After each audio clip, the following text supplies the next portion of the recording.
पिछली क्लास में हम लोगों ने कवर किया था क्लिपिंग मास्क, जो कि हमने बहुत डिटेल से हर एक टॉपिक, हर एक सब्जेक्ट को बहुत बढ़िया तरीके से मैंने क्लियर किया था। और उनसे भी पीछे हमने ट्रांसफॉर्म की पोजीशन है, लेयर है, हर एक ट्यूटोरियल्स को, हर एक वीडियो को मैंने बहुत बढ़िया तरीके से बनाया है।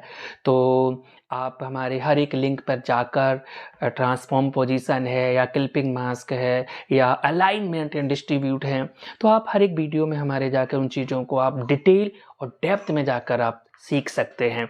अगर उसमें से भी कोई क्वेरी अगर आपको लगती है तो आप कमेंट बॉक्स में जाकर कर सकते हैं। आज हम नया टॉपिक लेकर आए हैं, ब्लेंडिंग मोड, जो कि काफ़ी हेल्पफुल होता है। ब्लेंडिंग मोड हमारी डिज़ाइन को इम्प्रूव करने के लिए।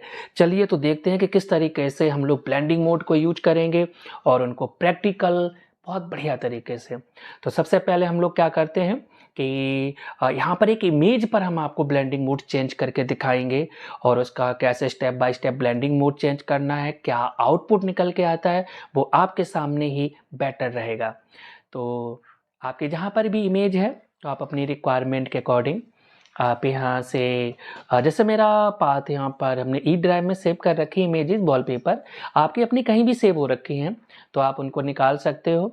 और निकालने के बाद आप जो भी बेटर है आपने इमेज ओपन की, हमने इमेज ओपन कर लेते हैं। इमेज ओपन करने के लिए अब ब्लेंडिंग मोड को और बेटर टेक्निक से समझने के लिए मैं यहाँ पे क्या काम कर रहा हूँ, एक न्यू लेयर लेने के बाद मैंने यहाँ पर इस तरीके से एक सिलेक्शन बनाया और सिलेक्शन बना के मैंने इसके अंदर फिल कलर डाल दिया। फिल करने के बाद में आप यहाँ से ऑल्ट शिफ्ट के साथ डुप्लीकेट बनाया। मैं यहाँ पर इस तरीके से कलर को चेंज कर रहा हूँ, ठीक है।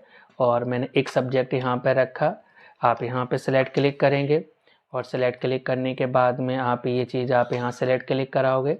सेलेक्ट करने के बाद में आप ऑल्ट शिफ्ट से डिलीट, तो मैं यहाँ पर without selection alt shift delete की हेल्प से कलर मैं फिल कर रहा हूँ। यह मैंने पिछली क्लास के वीडियो में हमने डिस्कस किया था, तो आप उनको डिटेल से अगर और समझना है तो अब हमारे वीडियो पे जाकर आप उन चीज़ों को और बढ़िया तरीके से रीड कर सकते हैं। तो मैं यहाँ पर डिफरेंट कलर फिल कर रहा हूँ। कलर फिल करने के बाद यहाँ से मैं इमेज पर आपको सारा प्रैक्टिकल करके दिखाते हैं। तो ब्लेंडिंग मोड, पहले अभी इस टॉपिक है कि ब्लेंडिंग मोड क्या है और इनका वर्क क्या है और इनको यूज कैसे करते हैं। ब्लेंडिंग मोड हमेशा दो लेयर के ऊपर वर्क करता है, क्योंकि आप किसी चीज़ के साथ ब्लेंड कर रहे हैं, मर्ज कर रहे हैं, तो सिंगल के साथ तो आप ब्लेंड कर नहीं सकते हैं ना। सिंगल ऑब्जेक्ट है, वो किसके साथ ब्लेंड होगा, तो इसके लिए कोई चीज़ मर्ज होने के लिए आपके पास कोई दूसरा ऑब्जेक्ट तो होना चाहिए। तो इसके लिए जो ब्लेंडिंग मोड है हमेशा टॉप लेयर पे अप्लाई किया जाता है और उसका जो आउटपुट है वो बॉटम वाली इमेज। अब इमेज में तीन पार्ट होते हैं जिसको हम टोन भी बोलते हैं, क्योंकि इमेज में अंदर टोन होते हैं। तो वो थ्री पार्ट कौन कौन से होते हैं, शैडो, मिड टोन और हाईलाइट। यही तीन पार्ट होते हैं। अब shadow, mid tone, highlight beginner के लिए तो ये नई चीज है कि शैडो क्या है, मिड टोन क्या है, हाईलाइट क्या है। तो उसको मैं डिटेल से समझा रहा हूँ। Highlight, shadow, mid tone. Highlight का मतलब जैसे एग्जांपल आप बैठे हुए हैं, अगर आपके ऊपर लाइट सोर्स पड़ रही है, आप जहां बैठे हैं तो वहां पर CFL ट्यूबलाइट कुछ भी XYZ लगा होगा, तो उसकी जो लाइट आपके ऊपर पड़ रही है वो हाईलाइट एरिया है। जहां लाइट नहीं है वहां शैडो पार्ट है। जहां प्रॉपर लाइट भी नहीं है और शैडो भी नहीं है, जो बीच का पार्ट है, उसको बोलते हैं मिड टोन। तो ब्लेंडिंग मोड जब आप टॉप लेयर पे अप्लाई करते हैं तो उसका आउटपुट बॉटम वाली इमेज के शैडो, मिड टोन, हाईलाइट के अकॉर्डिंग चेंज होगा। तो जो यहाँ पर ब्लेंडिंग मोड आपको दिए गए हैं ये फिक्स होते हैं, ये कम ज़्यादा नहीं होते हैं। ये जो आपके हैं ये फिक्स हैं। तो यहाँ पर डिफरेंट दिया गया। नॉर्मल है, जैसे एग्जांपल डिसॉल्व है, डिसॉल्व पिक्सल के अकॉर्डिंग वर्क करता है। यहाँ पर जैसे डार्कन पार्ट दिया गया है, डार्कन का मतलब होता है कि जो इमेज की जो डार्क पिक्सल हैं वो ऑलमोस्ट उन पे ज़्यादा वर्क करते हैं। हाईलाइट पिक्सल पर बहुत कम वर्क होता है, आउटपुट निकल के आएगा। लाइटन का मतलब है कि लाइट पिक्सल को और ज़्यादा लाइट इंप्रूव करेंगे, डार्क पिक्सल पर उतना बेटर काम नहीं करते हैं। और ये जितने सारे और यहाँ पर ओवरले वगैरह अदर आपके सारे आ रहे, ये डिपेंड होते हैं आपकी ओपेसिटी के ऊपर। जितना कम ज़्यादा करते हैं उसके अकॉर्डिंग इनका बेटर आउटपुट निकल के आता है। और ये आपके इन्वर्स कलर होते हैं और आपके ये ह्यू कलर होते हैं। जो पहले सॉफ्टवेयर आपके थे, इससे जो लो एप्लीकेशन थे, तो उनमें क्या होता था कि जब तक आप ब्लेंडिंग मोड चेंज नहीं करते थे, आप भले कर्सर लेकर जाएं, उसका रिजल्ट नहीं दिखाई देता था उसमें, जब तक कि आप वो अप्लाई ना हो जाए तब उसके बाद आउटपुट आता था।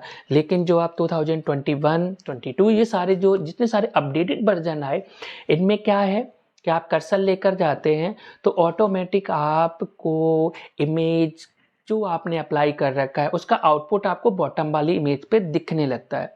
एक तो ये प्रोसेस होता है।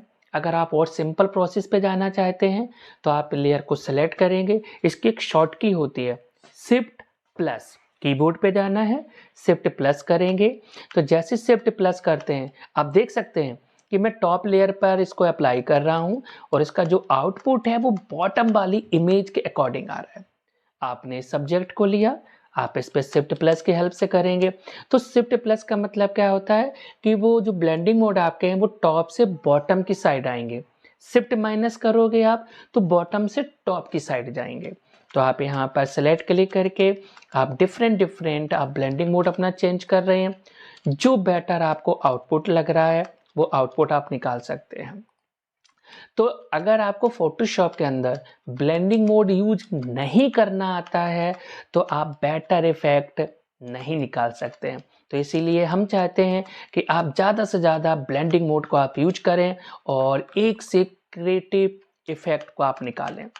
तो मैं यहाँ पर शिफ्ट प्लस की हेल्प से ब्लेंडिंग मोड चेंज कर रहा हूँ और उनका जो आउटपुट है वो आपके सामने प्रॉपर निकल के आ रहा है। तो आप देख सकते हैं कि शिफ्ट प्लस ब्लेंडिंग मोड कितना बेटर काम कर रहा है। यहाँ पर आपने इसको सेलेक्ट क्लिक किया, शिफ्ट प्लस की हेल्प से आप यहाँ पर देख सकते हैं। तो आप देख सकते हैं कि मैंने एक ही इमेज पर आपको डिफरेंट ब्लेंडिंग मोड चेंज करके दिखाए और उनका मैंने आउटपुट बताया। आगे ब्लेंडिंग मोड का बहुत ज़्यादा यूज होगा। वॉलपेपर जब आप बनाएंगे तो वॉलपेपर में आप पैटर्न वगैरह यूज करेंगे तो पैटर्न को किस तरीके से ब्लेंडिंग मोड चेंज करना है, तो आगे हम बहुत ज़्यादा ब्लेंडिंग मोड को यूज करेंगे और एक से एक क्रिएटिव इफेक्ट को निकाल के लेकर आएंगे। अगर आपको ब्लेंडिंग मोड में कोई भी क्वेरी है, डाउट है, तो आप कमेंट बॉक्स में जाकर आप क्लियर कर सकते हो, वहाँ पे आप नोट भी कर सकते हैं अपना।